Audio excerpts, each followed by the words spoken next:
उग्रसेन दो भाई हैं, उग्रसेन और देवक। उग्रसेन के पुत्र का नाम है कंस और देवक की पुत्री का नाम है देवकी।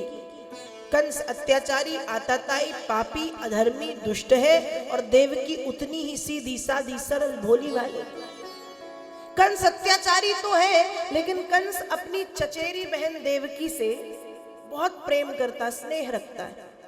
कंस का देवकी के प्रति इतना प्रेम है, इतना प्रेम है, इतना प्रेम है कि जब देवकी का विवाह वसुदेव जी के साथ हुआ तो अपने बहन के रथ का सारथी बनकर के कंस अपने बहन को छोड़ने के लिए उसके घर जा रहा है और मार्ग में आकाशवाणी होती है, पथि प्रग्रहिणम कंसो मां भास्याः शरीरवात् अस्यास्त्वामष्टमो गर्भ हंतायाम बहसे अबुध। अरे मूर्ख कंस, जिस देवकी को इतने उत्साह, इतने आनंद, इतने उमंग के साथ तू अपने रथ पर बिठाल करके ले जा रहा है ना, इसी देवकी के गर्भ से जन्म लेने वाला 8वीं संतान तुमको मारेगा। ऐसा कह के आकाशवाणी हो गई बंद।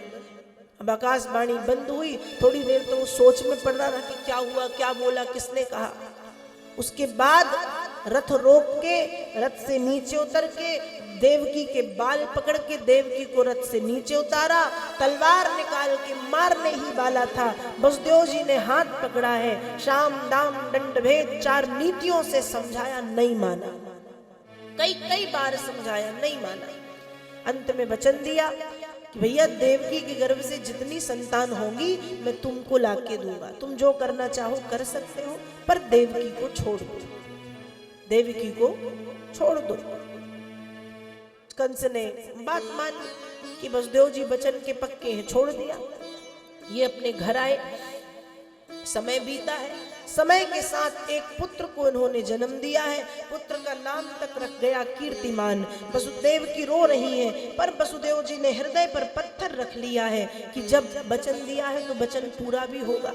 कंस के पास ले गए, छोटे से बालक को कंस के पैरों के सामने रखा। कंस ने कहा कि छोटा सा बच्चा मुझे कैसे मारेगा, मेरा शत्रु 8वां गर्भ है, मैं उसको मारूंगा, इसको लेके जाओ। वसुदेव जी प्रसन्नता के साथ घर आ गए। अब वसुदेव जी घर आए, लेकिन यहाँ पहुंच गए नारद जी। नारद जी ने सोचा कि ऐसे ही चलता रहा तो इसके पाप का घड़ा भर तो चुका है, थोड़ा बहुत बचा हुआ है और उसको जल्दी भरना है। जल्दी कैसे भरेगा, जब ये पाप करेगा, और पाप कैसे करेगा, जब मैं इससे कहूंगा। तो नारद जी गए और नारद जी ने कहा कंस तुम तो बड़े भोले हो। कंस कहता महाराज क्या हुआ। नारद जी ने कहा अब गलती कर ही दी है तो जाने दो। कंस कहता नहीं नहीं नहीं नहीं नहीं, बताओ बताओ क्या किया मैंने, क्यों मैं भोला हूं। एक कमल का फूल हाथ में था नारद जी के। नारद जी कहते ये गिनना इसमें कितनी पंखुड़ी है। कंस ने गिनी, 1 2 3 4 5 6 7 8।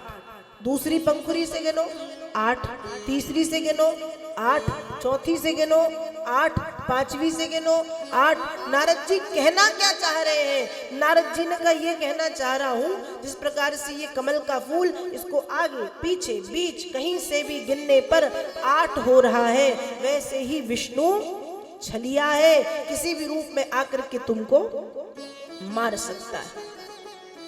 कंस समझ गया। निर्दयता के साथ देवकी वसुदेव को कारागार में बंद करके उनकी 6 संतानों का वध किया। 7वीं संतान के रूप में शेषनाग बलभद्र जी महाराज है। और जब शेषनाग बलभद्र जी महाराज आए तो देवकी के गर्भ से संकर्षण क्रिया के द्वारा माता रोहिणी के गर्भ में चले गए। रोहिणी कौन है? वसुदेव जी की दूसरी पत्नी है, जो नंद यशोदा के साथ गोकुल में छिप करके रह रही है। तो 7वां गर्भ रोहिणी के गर्भ में प्रवेश कर गए।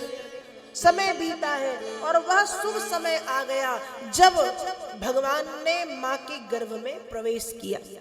और जब 8वां गर्भ देवकी के गर्भ में आया, मतलब गर्भवती हुई देवकी, उस समय देवकी के चारों तरफ एक प्रकाश पुंज बन गया। अब तो कंस डराने धमकाने भी आता है तो वो देवकी को देख नहीं पाता, इतना तेज है देवकी के चारों तरफ। लौट जाता है बाहर के बाहर, कई बार कोशिश करता है कि देवकी को डराऊं धमकाऊं, लेकिन कुछ नहीं कर पाता, बार बार लौटना पड़ता है। और देखते ही देखते समय बीतता गया और वह शुभ घड़ी आ रही है जब भाद्र मास के कृष्ण पक्ष की अष्टमी तिथि में, भाद्र मास के कृष्ण पक्ष की अष्टमी तिथि में रात्रि के 12 बजे बड़ा सुंदर वातावरण है, बादल गरज रहे हैं, बिजली चमक रही है, शीतल मंद सुगंध वायु का वेग प्रवाहित हो रहा है। यमुना जी की तरंगे आ आकर के यमुना जी के तट को स्पर्श कर रही हैं और देवी देवताओं को जब पता चला कि नारायण आने वाले हैं, सभी आकाश मार्ग में आके खड़े हो गए। भगवान शंकर डमरू बजाने लगे, ब्रह्मा जी वेद पाठ करने लगे, सरस्वती बीणा बजाने लगी, गंधर्व गान करने लगे, यक्ष और किन्नर नृत्य करने लगे, अप्सराएं नृत्य करने लगी, देवता फूलों की वर्षा करने लगे, ढोल नगाड़े मृदंग घंटी घड़ियाल शंख बजने लगे, क्योंकि नारायण अवतार ले आकाश मार्ग में ऐसा वातावरण बन गया। और देखते ही देखते माता देवकी ने देखा, देवकी मैया के कक्ष में वसुदेव जी के सामने 5 वर्ष के बालक के रूप में चतुर्भुज रूप धारण करके श्री हरि नारायण प्रकट हो गए। बोलिए बाल कृष्ण भगवान की जय। प्रकट हो गए। तम अद्भुतम बालकमं भुजेक्षणं चतुर्भुजं शंख गदायुधायुधं श्रीवत्सलक्ष्मंगलशोभिकौस्तुभं पीतांबरं शांद्रपयोदशौभगम्। मन तो चाह रहा है इतने सुंदर है कि देखते रहे वसुदेव जी का, देवकी मैया का, लेकिन भीतर डर है कि वो पापी आके श्याम सुंदर को भी हमसे छीन ना ले। वसुदेव जी ने हाथ जोड़े, प्रभु छोटे हो जाओ। भगवान ने कहा ठीक है वसुदेव जी, आप अपने मित्र नंद जी के यहाँ मुझे छोड़ा ना। वसुदेव जी बोले कैसे? भगवान ने कहा सब मैं बताऊंगा, ये आप जानो कैसे। भगवान छोटे से हो गए। अब जब छोटे से हुए तो वहां पर पड़ा था एक सूप, सूप समझते ना, अनाज फटका बीना जाता है, सूप में भगवान को उठा के रख लिया और वो रख लिया सिर पे। अब जैसे ही सूप सिर पे आया, हाथों की हथकड़ियां पैरों की बेड़ियां खुल गई, कारागार के दरवाजे खुल गए, माया से सब सो गए। वसुदेव जी यमुना जी किनारे पहुंचे। अब यमुना जी में बाढ़ आई। यमुना जी कहे आज मैं हूं तो कोई है ही नहीं। यमुना जी कहे भगवान त्रेता में गंगा पार किया, सरयू को पार किया, पर यमुना रह गई। आज यमुना जब तक चरणों के जल को नहीं पाती निकलने नहीं देगी। यमुना जी में बाढ़ उफान मार रही यमुना जी। वसुदेव जी के घुटने तक आई, कमर तक आई, हृदय तक आई, डूब गए वसुदेव। भगवान ने कहा ये डूबेंगे तो लेके कौन जाएगा?